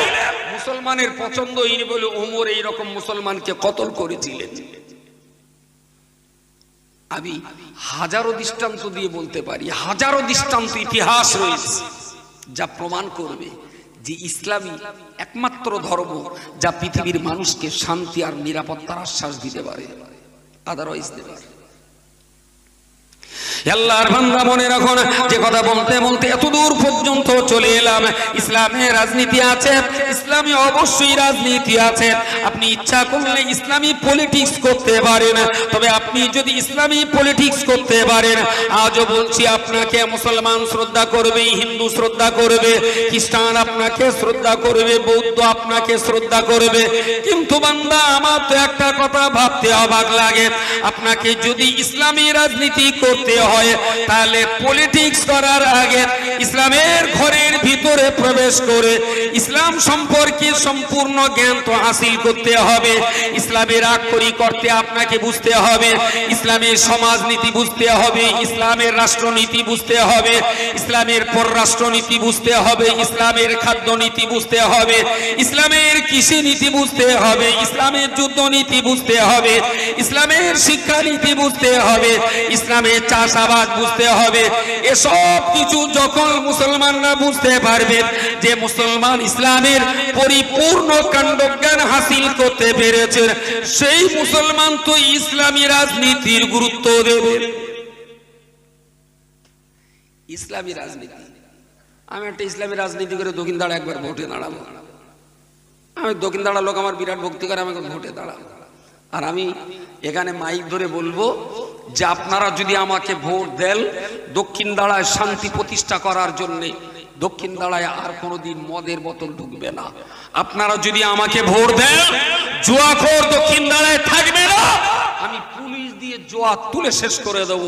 আপনারা আমাকে ভোট দিন, আমার এই এলাকাতে কোনো চোর থাকবে না, চোর ধরে ধরে হাত কেটে দেবো। আপনারা আমাকে ভোট দিন, এই এলাকায় 18 বছরের নিচে যত ছেলে মেয়ে স্কুল বন্ধ করে দিয়ে যারা সেলাই কাজে ঢুকেছে, আমি ওসব ছেলে পিলে ধরে ধরে আবার স্কুলে ভর্তি করে দেবো। আল্লাহর কসম, হিন্দু লোক বাদ দেন, যদি মদ বন্ধ হবে, জুয়া বন্ধ হবে, নাবালক ধরে স্কুলে পাঠানো হবে, এই 4-5টা কথা যদি আমি বলি, ভাই আমার এই কথাগুলো শান্তির পক্ষে না বিপক্ষে? জোরে কথা বলেন। মদ বন্ধ হলে শান্তি হবে, বাচ্চাগুলি স্কুলে গেলে আবার শান্তি হবে, জেনা বন্ধ হলে শান্তি হবে, গাঁজা আর জুয়া বন্ধ হলে শান্তি হবে। আমি বললাম আমি ইসলামী পলিটিক্স করব, এই কাজগুলো বন্ধ। আচ্ছা, আমার ঠ্যাঙাবার জন্য কি নেয়ালপুর থেকে হিন্দু ভাড়া করতে হবে? কারা ঠ্যাঙাবে? তাহলে যে মুসলমানের মদ বন্ধ করলে যার মাথায় রক্ত ওঠে, তুমি সেই মুসলমান নিয়ে ইসলামী রাজনীতির ভাবতা ভাবছো। ধন্যবাদ তোমার যে তুমি এড়ে গরুর কাছে দুধের বালতি নিয়ে বসেছো গাই দেওয়ার নিয়ত করে। কত বড় ফার্স্ট ক্লাস ইডিয়েট না হলে ও অন্তত বলতো আগে আমার জাতিটা ভালো মুসলমান হোক, ভালো পড়ো, ভালো জানো, ভালো জ্ঞান অর্জন করো, ইসলাম সম্পর্কে তাদের জ্ঞান বিবেক বুদ্ধি চেতনা, ইসলামের শান্তি নিরাপত্তা আমানত সম্পর্কে জ্ঞান হোক, তবে তো তার দ্বারাই আমাদের দেশের জনগণ নিরাপদ থাকবে। খুব দুর্ভাগ্যজনক ভাবে আমি বলতে বাধ্য হচ্ছি যে যাদেরকে আমরা আসলে মুসলমানই করতে পারলাম না, আমরা তাদেরকে এখন উন্মাদনা সৃষ্টি করছি ইসলামী রাজনীতির। আমার কথা বলা যায়নি? খুব কথাটা হয়তো খুব নোংরা, কিন্তু না বললেও নয়। কার্ল মার্কসের দর্শনে তিনি এক জায়গায় বলেছেন যে ধর্ম হলো একটা আফিনের সমান, ধর্ম একটা আফিনের সমান। তো কথাটা অনেক দিক দিয়ে ব্যাখ্যা করে আমরা কার্ল মার্কসের এই নীতির খুব বিরোধিতা করেছিলাম, কিন্তু এখন একটু মনে হচ্ছে কার্ল মার্কসের নীতির এই নীতির আর একটা দিক খুব ভালো আছে। বলবেন কোনটা ভালো? অল্প বয়সে পাটি কই এর ভিতরে ওই খুঁটির গোড়ায় করছি কি করো তুমি? হ্যাঁ হ্যাঁ, কোন ক্লাসে পড়ো? বাহ, বিএসসি পাস। একটু দাঁড়াও, কোথায় বাড়ি তোমার? শোনা সিরিকাটি। বাহ, একটু দাঁড়াও না। কি নাম? হ্যাঁ, সাইদুজ্জামান। কি হওয়ার ইচ্ছা আছে? টার্গেট কি? পুলিশ। বাহ, কিন্তু বডি ফিটনেস ঠিক আছে? রোজ দৌড়দৌড়ি হচ্ছে তো? একদম টার্গেট একটাই থাকে, আমি শেষ বয়সে থানায় যেয়ে যেন ওসি চেয়ারে তোমার দেখতে পাই ইনশাআল্লাহ। আচ্ছা, ওর নাম সাইদুজ্জামান, সায়েন্স নিয়ে পড়ছে, পুলিশ হবে। আমার খুব ভালো লেগেছে, খুব ভালো লেগেছে। আচ্ছা, আমি এক্ষুনি তোমারে বলছি এই বুড়ো মানুষটার গালে একটা চড় মারতে হবে, পারবা? পারবা? পারবা না। আচ্ছা, ও এই বুড়ো মানুষটার গালে চড় মারতে বললো পারবো না। ওরে যদি ভালো জাতের আফিন একটু লাবড়ি মালের সঙ্গে গিলিয়ে দিয়ে যদি চড় মারতে বলি, একদম একদম সপাটে মেরে দেবে। That is আফিন। আচ্ছা, ওরে বললাম চড় মারবা, বললো পারবো না। আমি কেন পারবো না? বলো বয়স বেশি। আমি তুমি জানো না ইলেকট্র হলো পাক্কা শয়তান, তুমি এলে মারতে পারলি জান্নাত পাবা। মারবে না? মারবে না? কথা বুঝতে পারেননি? আফিন খাইয়ে আফিন গিলিয়ে মানুষকে দিয়ে যেমন খারাপ কাজ করিয়ে নেওয়া যায়, ধর্মের অপব্যাখ্যা গিলিয়ে মানুষের দ্বারায় তার চাইতে বেশি ক্ষতি করিয়ে নেওয়া যায়। ওর যে জান্নাতের পথ দেখিয়ে দেবো না, ও তো দেখলো সারা জীবন যা নামাজ কালাম পড়িছে, হয়েছে কি নামাজ তার তো ঠিক নেই। বুড়ো ঠেঙিয়ে যদি জান্নাতে যাওয়া যায়, সুযোগ হাতছাড়া করা ঠিক হবে না। হ্যাঁ, হুজুর বলছে ফড়াং করবে রে, বসে বসো না।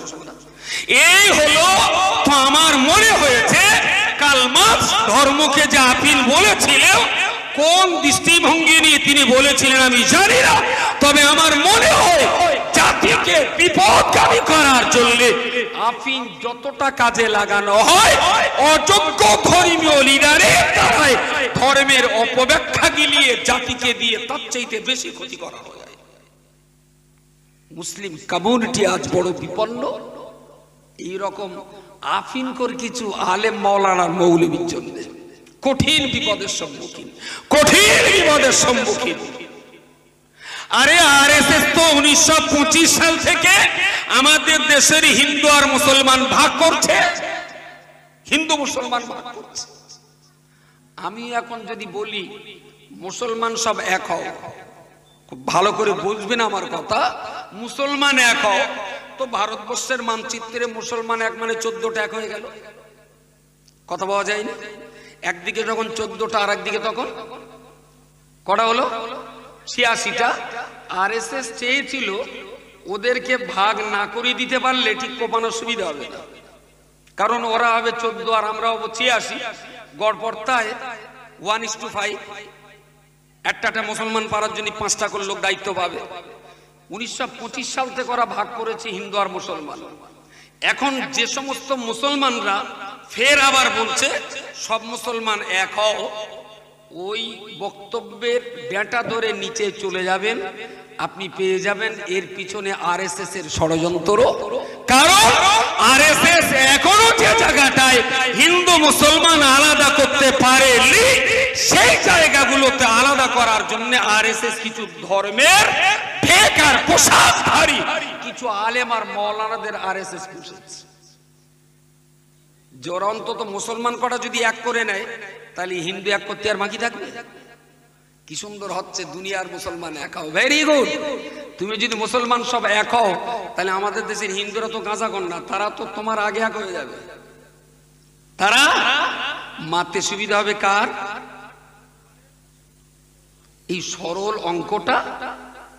অঙ্কটা যেমন ভক্তদের মাথায় যায় না, তেমন আফিন করে মৌলভী সাহেবের মাথাও যাবে না। কারণ মৌলভী সাহেব তো আফিন গিলেছে আরএসএস এর টাকায়, সহজে মৌলভী সাহেবের মাথায় এটা যাবে না।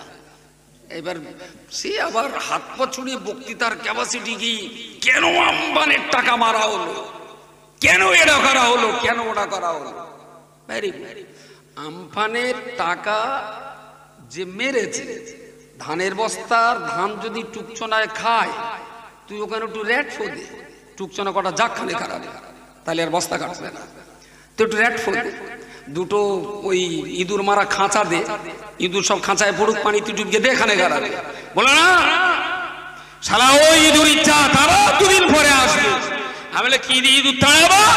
তা বললো আমার ঘরে আমফানের ধানের বস্তা টুকচনায় যা কেটে খেয়েছে, এই ইঁদুরির বাচ্চা মারার জন্য আমি দিল্লি থেকে কেউ উঠে সব ভাড়া করলে আসবো। আলম খালু ঘরের ভিতরে কেউ উঠে সব দিলি, ইঁদুর জব্দ হবে। খালু তুই কোথায় শুবি খালু? আর আমাদের গান্ডু, কিছু গান্ডু আছে 9 ক্লাস কম 10 ক্লাস পাস, তার মানে 1 2 3 এইরকম কিছু পার্টি আছে, 1.5 চাকা পাক দিয়ে খায়, বিদ্যে 1 গ্রাম আর বুদ্ধি 1.5 কুইন্টাল। হাতা গোটাচ্ছে কি, বলে দেখিস এবার কি করবো আমরা। তুমি যা করবা সে বলতে গেলে আমার আবার উজু করতে হবে না। এখন আমি জানি সব, লজ্জায় ভাসুরির নাম ধরি। তুমি যা করবা সেটা আমরা খুব ভালো জানি।